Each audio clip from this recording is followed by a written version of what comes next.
আলী বলেছেন এই সূরা আসর যদি আল্লাহ পাক নাজিল করতেন আর 113টা সূরা যদি আল্লাহ নাজিল না করতেন तमाम পৃথিবীর মানুষের জন্য একটা সূরাই হেদায়েতের জন্য যথেষ্ট হয়ে যেত। বলেন সুবহানাল্লাহ। আল্লাহ রাব্বুল আলামিন বলছেন বিসমিল্লাহির রহমানির রহিম ওয়াল আসরি ইন্নাল ইনসানা লাফি খুসর إلا الذين آمنوا وعملوا الصالحات وتواصوا بالحق وتواصوا بالصبر।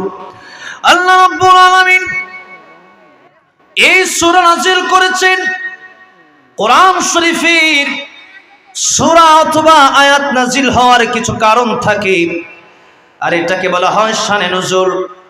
আল্লাহর নবী বিশ্ব নবী রাহমাতুল লিল আলামিন 40 বছর পরে যখন মানুষকে দাওয়াত দেওয়া শুরু করলেন, আবু জাহেল উতবা সাইবা আল্লাহর নবী বিশ্ব নবী রাহমাতুল লিল আলামিনকে বলল মুহাম্মদ ক্ষতিগ্রস্ত হয়ে গেছে। লম্বা ব্যাখ্যা, আমি এত লম্বা ব্যাখ্যা শানে নুজুল বলতে পারছি না, সংক্ষিপ্ত এই কথাটাই বললাম। আল্লাহ রাব্বুল আলামিন আমার নবীর পক্ষে সূরা নাজিল করে জানালেন পৃথিবীতে যত মানুষ আদম আলাইহিস সালাম হাওয়া আলাইহিস সালাম থেকে এসেছে, কিয়ামত পর্যন্ত যত মানুষ পৃথিবীতে আসবে সমস্ত মানুষের ব্যাপারে আল্লাহ একটা সূরা নাজিল করে দিয়েছেন। এই পৃথিবীর কোন মানুষটা ক্ষতিগ্রস্ত হয়ে গেছে আর কোন মানুষটা লাভবান হয়ে গেছে, সফল কাম হয়ে গেছে, আল্লাহ রাব্বুল আলামিন সূরা আসরের মাধ্যমে জানিয়ে দিলেন। তার মানে এই সূরা আসর হচ্ছে একটা স্কেল আমাদের জন্য। तमाम পৃথিবীর সমস্ত নরনারী যারা এসেছে যারা আসবে সবাই এই সূরার মাধ্যমে মাপবে আমার জীবনে কি আমি সফলতা লাভ করতে পারলাম না আমার জীবনটা ক্ষতিগ্রস্ত হয়ে গেল। সূরা আসরের মাধ্যমে এটা আমরা জানতে পারবো ইনশাআল্লাহ। তাহলে আজকে সূরা আলোচনা শুনলে আমরা বুঝতে পারবো এতটুকু যে আমাদের জীবনটা সফলতার দিকে আগাচ্ছে নাকি আমাদের জীবনটা ক্ষতিগ্রস্তের দিকে আগাচ্ছে। তাহলে আমরা মনে করি আমরা আমাদের জীবনে সফলতা এসেছে, বাড়ি করলাম সফল হয়ে গেলাম, গাড়ি করলাম সফল হয়ে গেলাম, কোটি টাকার মালিক হয়ে গেলাম, সফল কাম হয়ে গেলাম। কিন্তু না, সফলতা এইভাবে আসবে না, মানুষের কথায় সফলতা আসতে পারে না। আল্লাহ রাব্বুল আলামিন যেটাকে সফল বলেছেন ওটাই হচ্ছে প্রকৃত সফলতা। জোরে জোরে বলেন ঠিক না বেঠিক? ওটাই হচ্ছে প্রকৃত সফলতা। আল্লাহ সুবহানাহু ওয়া তাআলা অন্য আয়াতের ভিতরে বলছেন ফামান যুহজিহা আনিন নারি ওয়া উদখিলাল জান্নাতা ফাকাদ ফাজ ওয়া মাল হায়াতুদ দুনিয়া ইল্লা মাতাউল গুরুর। প্রকৃত সফলকাম তো সেই ব্যক্তি যেই ব্যক্তি জাহান্নামের আগুন থেকে বেঁচে জান্নাতের ভিতরে যেতে পারলো। আর এই দুনিয়া, যারা এই দুনিয়াকে সফলতা মনে করে, তোমরা শুনে রাখো ওয়ামাল হায়াতুদ দুনিয়া ইল্লা মাতাউল গুরুর। এই দুনিয়া হচ্ছে তোমাদের, এই দুনিয়া হচ্ছে একটা খেলতামাশার জায়গা, এটা হচ্ছে একটা ধোঁকা। এই দুনিয়া হচ্ছে একটা ধোঁকার জায়গা। আপনি স্বপ্ন দেখলেন একটা, বাস্তবে সেটা হয় না। এই দুনিয়া হলো স্বপ্নের মতো। জীবনে যত বছর পিছনে ফেলে রেখে এসেছেন সবগুলো হয়ে গেছে স্বপ্নের মতো। একদিন মাটির নিচে চলে যাবেন, সেই দিন হারে হারে টের পাবেন দুনিয়াতে যা রেখে এসেছিলাম আজকে আমার সাথে বাড়িও আসলো না, গাড়িও আসলো না, ব্যাংক ব্যালেন্স আসলো না, কিছুই যেহেতু আসলো না, দুনিয়াটা আমাদের জন্য ছিল ধোঁকা ছাড়া কিছু না। এটা কবরে যাওয়ার পরে যেদিন অন্ধকার চারিদিকে মাটি দেখতে পারবেন সেদিন বুঝতে পারবেন দুনিয়াটা আমাদের জন্য আসলেই আল্লাহ যে বলেছিলেন ধোঁকা, এটা আসলেই ধোঁকা, ঠিক না ঠিক? এটা আসলেই ধোঁকা। একজন স্বপ্ন দেখছে যে সে তার মনে মনে চিন্তা সে জাপান যাবে অথবা মনে করে লন্ডন যাবে। বাংলাদেশে থেকে লাখ লাখ টাকা ইনকাম করার সুযোগ নাই, ভাঙ্গা খাটে শুয়া। বাস্তবে একদিন স্বপ্ন দেখছে সে লন্ডন চলে গেছে। লন্ডন চলে যাওয়ার পরে কয়েক বছর কাজ করার পরে বড়লোক হয়ে গেছে, টাকা পয়সা আসছে হাতে, বিয়ে শাদী করছে, সন্তান হয়েছে, বিশাল দামি এক খাট, ওই খাটে শুইছে। সন্তান এসে ডাক দিছে, আব্বু আম্মু তোমার ডাকতেছে খাওয়ার জন্য। এমনি চিন্তা করলে এত কষ্ট করে বাড়ি গাড়ি করছি, এত সহজেই যাব।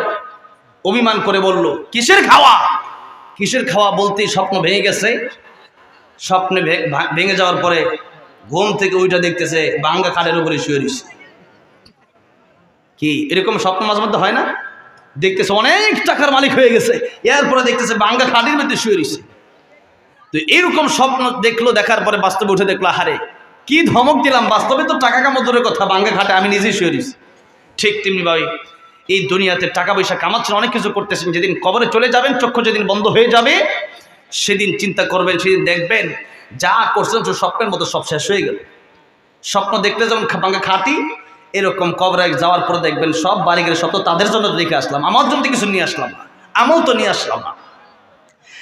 এই জন্য আল্লাহ রাব্বুল আলামিন সূরাতুল আসরের ভিতরে প্রথমেই বলছেন ওয়াল আসর, সময়ের কসম, সময়ের শপথ করে আল্লাহ রাব্বুল আলামিন বোঝায় দিলেন দুনিয়াতে যা কিছু রয়েছে সময়ের দাম অত্যন্ত বেশি, সময়ের মূল্য অত্যন্ত বেশি।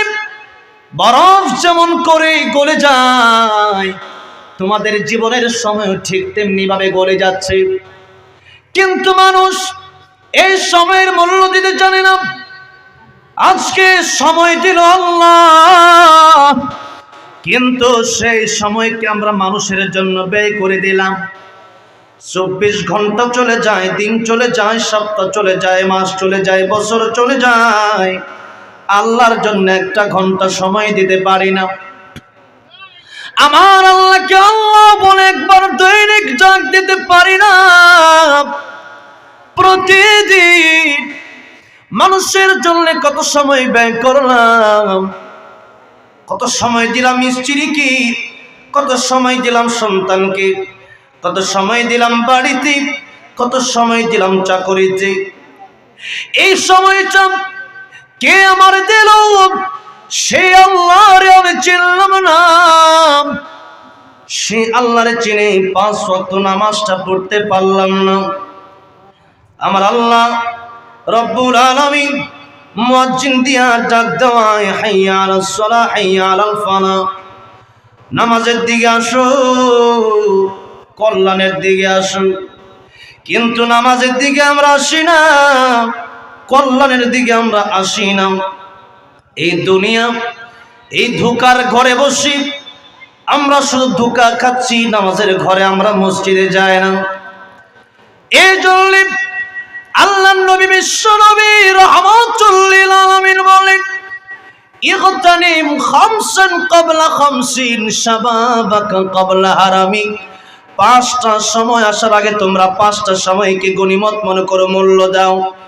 1 নম্বরে আল্লাহর নবী বললেন, ও যুবকেরা, শাবাবাকা ক্বাবলা হারামি, তোমরা তোমাদের যুবক বয়স থাকতেই আল্লাহর গোলামি করো। বৃদ্ধ বয়সে আল্লাহর গোলামি করা কঠিন হয়ে যাবে। বৃদ্ধ বয়সে যৌবনকালের যৌবন থাকবে না, যৌবনকালের শক্তি বৃদ্ধ বয়সে আর থাকবে না, সেদিন ইবাদত করা কষ্ট হয়ে যাবে। এই জন্য আল্লাহর নবী বলেছেন, যৌবন বয়সে যদি আল্লাহর গোলামি করতে পারো, বৃদ্ধ বয়সে ওই অসুস্থতার জন্য যদি যুবক বয়সে যে ইবাদতটা করেছো, ওই ইবাদতটা যদি বৃদ্ধ বয়সে নাও করতে পারো, আমার আল্লাহ রাব্বুল আলামিন তোমার আমলনামায় অটোমেটিকলি সেই সওয়াব দান করে দেবে। আমার ভাইরা, যুবক ভাইরা, মসজিদের ভিতরে তো মুরব্বি ওদেরকে ঠিকই দেখা যায়, কিন্তু আমার প্রাণপ্রিয় যুবক ভাই, আজকে মাহফিলে আসেন, আবার গানের ভিতরেও যান। এইভাবে কিন্তু আল্লাহর তরি জান্নাতের ভেতরে যাওয়া যাবে না। আল্লাহ রাব্বুল আলামিন বলেন, ইয়া আইয়ুহাল্লাযীনা আমানু উদখুলু ফিস-সিলমি কাফা। আল্লাহ রাব্বুল আলামিন বলেন, হে ঈমানদারেরা, উদখুলু, তোমরা প্রবেশ করো, ফিস-সিলমি কাফা, আইতাম্মা, তোমরা ইসলামের ভিতরে প্রবেশ করো, অর্ধেক নয়, তোমরা পরিপূর্ণ ইসলামের ভিতরে প্রবেশ করো। কিন্তু আজকে আমাদের দিকে তাকালে দেখা যায় আমরা পরিপূর্ণ ইসলামের ভিতরে নাই। একবার মাহফিলে আসি, একবার গানে যাই, একবার মসজিদে আসি, আরেকবার মন্দিরেও যাই। আজকে আমরা বাপ দাদা থেকে মুসলিম হয়েছি, তো ওই জন্য বুঝি না ইসলামের কদর, আমরা বুঝি না। ইসলামের কদর তো সে ব্যক্তি বুঝেছে কষ্টের মাধ্যমে, রক্ত দেওয়ার মাধ্যমে, যে ব্যক্তি ইসলাম পেয়েছে। হযরতে বেলাল বুঝেছিল ইসলাম কি জিনিস, হযরতে খাব্বাব বুঝেছিল ইসলাম কি জিনিস, হযরতে খুবাইব বুঝেছিল ইসলাম কি জিনিস।